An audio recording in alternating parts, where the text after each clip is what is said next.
হাওড়ায় বেলাগাম দুষ্কৃতী দৌরাত্ম্য, আর সেই খবর করতে গিয়ে আক্রান্ত হলো এবিপি আনন্দ। এবিপি আনন্দ সাংবাদিক ময়ূখ ঠাকুর চক্রবর্তীকে মেরে মুখ ফাটিয়ে দেওয়া হলো, নাকের হাড় ভেঙে দেওয়া হলো ময়ূখ ঠাকুর চক্রবর্তী। দেখতে পাচ্ছেন ময়ূখ ঠাকুর চক্রবর্তীকে যখন হাসপাতালে নিয়ে যাওয়া হচ্ছে সেই সময়ের ছবি।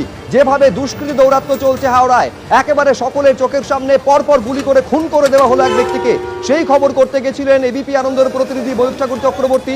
খবর সংগ্রহ করতে গিয়ে মেরে মুখ ফাটিয়ে দেওয়া হলো আমাদের। দেখলেন সাংবাদিকের অবস্থা। এই সাংবাদিককে চেনে না এই বাংলার যারা এবিপি আনন্দ খবর দেখে, তারা কেউ নেই।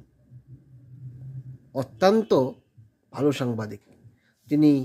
ভোট কভারেজ থেকে শুরু করে সব কভারেজেই কিন্তু সামনের সারিতে। প্রকাশ সিনহা থেকে শুরু করে ময়ূর রঞ্জন চক্রবর্তী থেকে শুরু করে সবাই কিন্তু সামনের সারিতেই থাকে। তাদের খবর নিয়ে বিভিন্ন স্বার্থগোষ্ঠীর বিভিন্ন ভাবনা থাকতেই পারে, কিন্তু সাংবাদিকের উপর আক্রমণ রাজ্যে হচ্ছেটা কি? পুলিশ প্রশাসন কেন এই আক্রমণের তৎপর হয়ে সেই দুষ্কৃতীদের বা আক্রমণকারীদের কড়া পদক্ষেপ নেবে না?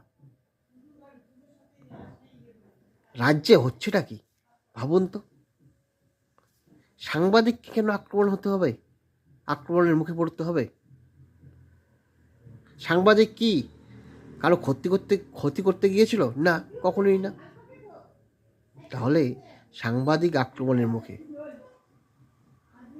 রাজ্যের প্রেস সংগঠন কি ভাবছে? এর কেন নিন্দা জানাবে না?